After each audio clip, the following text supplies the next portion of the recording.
हमारा main character हंजिन मरने से पहले सिर्फ एक ही बात सोच रहा होता है, काश मैं एक ऐसी दुनिया में जा पाता जहाँ पर कल्टीवेशन हो। और लगता है ऊपर वाले ने उसकी सुन ली, क्योंकि अगले ही पल वो रीइंकार्नेट हो चुका होता है एक असली कल्टीवेशन वर्ल्ड में। लगातार 6 साल गुजरने के बाद हंजिन को अचानक पता चलता है कि अरे, मेरे पास तो एक सिस्टम भी है। ये देखकर वो खुशी से पागल ही होने वाला होता है, लेकिन तभी सिस्टम उसे बताता है कि वो दिन में सिर्फ एक ही बार लकी ड्रॉ कर सकता है।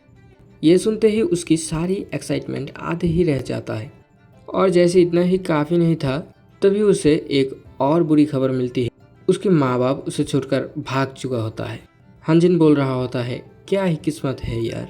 अब 6 साल और गुजर चुका होता है और हमारा हंजिन 12 साल का हो चुका होता है। इन सालों में वो अकेला ही सेक्ट मास्टर आयरन की हार्ब गार्डन की एक हिस्से का देखभाल कर रहा होता है, जो कि उसकी माँ बाप का जिम्मेदारी था।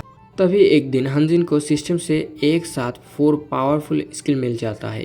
ये देखकर तो वो लिटरली पागल ही हो जाता है। वो खुशी से बोलता है, बस मुझे तो इसी का इंतज़ार था।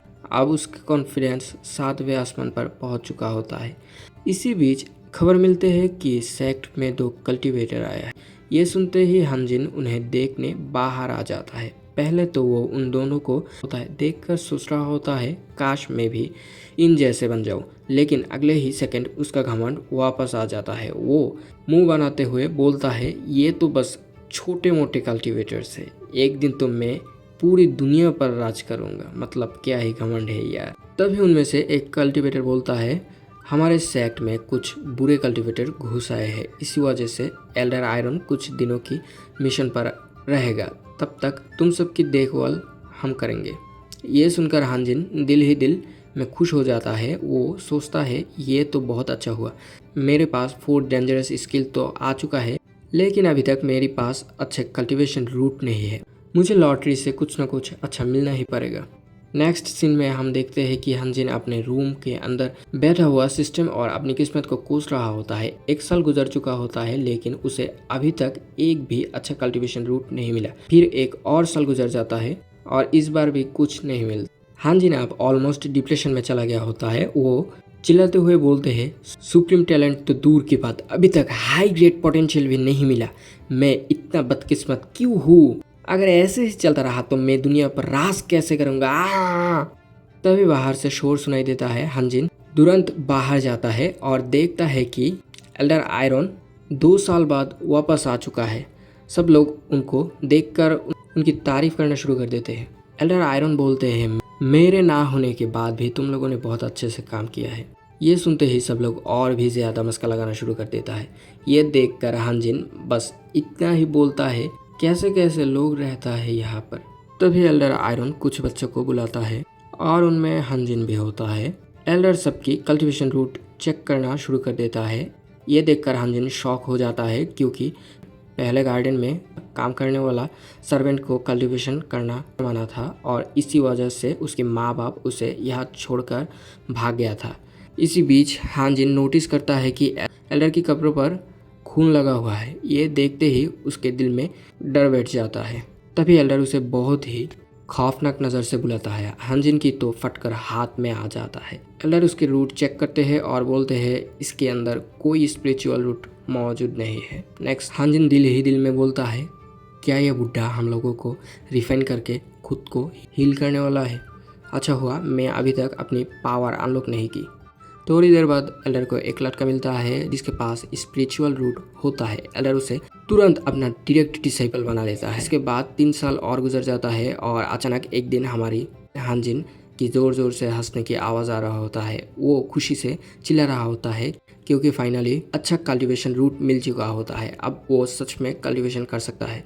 लेकिन अगले ही पल वो सीरियस हो जाता है। वो सोचता है, जिस दिन से एल्डर आयरन उस लड़के को डिसाइपल बनाकर ले गया, उसके बाद से उसका कोई पता ही नहीं चला।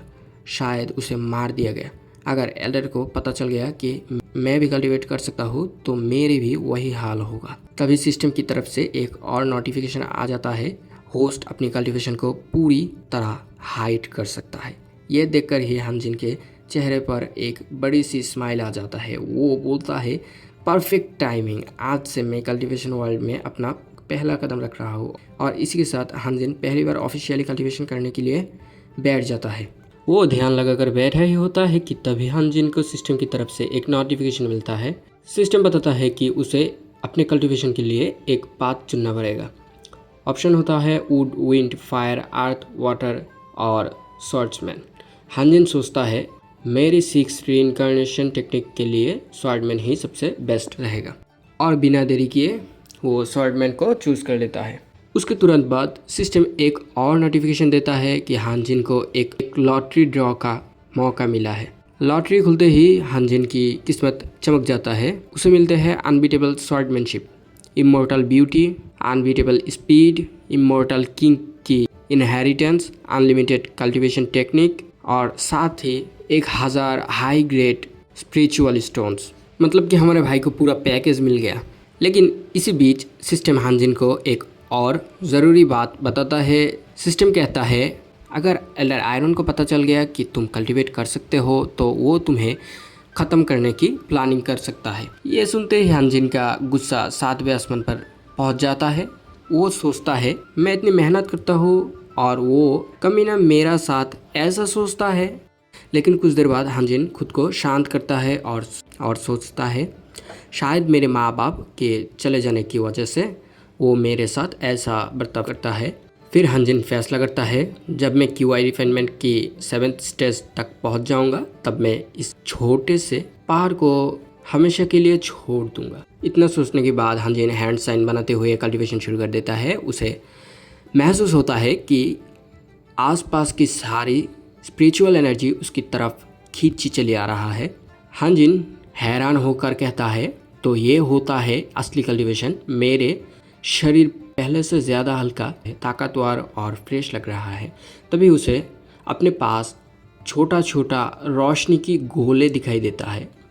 वो पूछता है क्या ये QI है? सिस्टम जवाब देता है जैसे ही होस्ट सफलता से QI रिफाइनमेंट की फर्स्ट स्टेज पर पहुंच जाएगा तब एक कॉन्सलमेंट स्किल अनलॉक हो जाएगा। इस स्किल की मदद से होस्ट अपनी कल्टीवेशन और स्पिरिचुअल रूट दोनों को छुपा सकता है। ये सुनते ही हानजिन की चेहरे पर मुस्कान आ जाता है। वो कहता है ये सिस्टम तो सच में कमाल का है। मेरी इतनी दिनों की मेहनत आखिर बेकार नहीं गई। और देखते ही देखते 2 साल बीत जाता है। अब हानजिन अपनी अर्थ एट्रीब्यूट की मदद से बेहतरीन हर्ब्स उगाता है और वाटर एट्रीब्यूट से खेतों में पानी देता है। सिर्फ 2 सालों में ही वो अपनी QI रिफाइनमेंट की 7th स्टेज पर पहुंच चुका था। लेकिन वो अपनी असली ताकत किसी को नहीं दिखाता। उसके लिए कल्टीवेशन से भी ज़्यादा ज़रूरी था अपनी पहचान छुपाना। एक दिन जब वो काम ख़त्म करता है तो पहले आसपास देख लेता है कि कोई उसे देख तो नहीं रहा। जब उसे यकीन हो जाता है कि वहाँ कोई नहीं है तब वो आराम से वहाँ से निकल जाता है। रास्ते में उसके साथ काम करने वाले कुछ लोग उससे पूछते हैं हानजिन आज काम कैसा रहा? हानजिन मुस्कुराकर कहता है आज भी सब बहुत अच्छा हुआ। थोड़ी दूर जाने के बाद कुछ लड़कियां आपस में बात कर रही होती है। एक लड़की कहता है हानजिन सिर्फ दिखने में ही हैंडसम नहीं है बल्कि उसकी उगाए हुए हर्ब्स भी सबसे अच्छे होते हैं। दूसरी लड़की शर्माते हुए बोलती है सच कहूँ तो मेरा तो उससे शादी करने का मन करता है। उधर हमारा सख्त लौंडा हानजिन अपने ख्यालों में खोया हुआ था। वो सोचता है जब से मैंने कल्टीवेशन शुरू की है तब से मैं पहले से भी ज़्यादा हैंडसम हो गया हूँ। फिर अचानक उसके दिमाग में एक और ख्याल आता है अगर मैं इतना हैंडसम हो गया हूँ तो लोग मुझ पर ध्यान देगा और जितना ज़्यादा अटेंशन मिलेगा उतना ही ज़्यादा मुसीबत बढ़ेगा। सिस्टम को इसके लिए भी कोई सेटिंग देनी चाहिए थी। तभी अचानक पीछे से आवाज़ आती है हानजिन। हमारा भाई घबरा कर कहता है हाँ। सामने देखता है तो वह कल्टीवेटर जिन्ने खड़ी होती है। वो कहती है मेरे साथ जंगल की तरफ चलो, मुझे तुमसे कुछ बात करना है।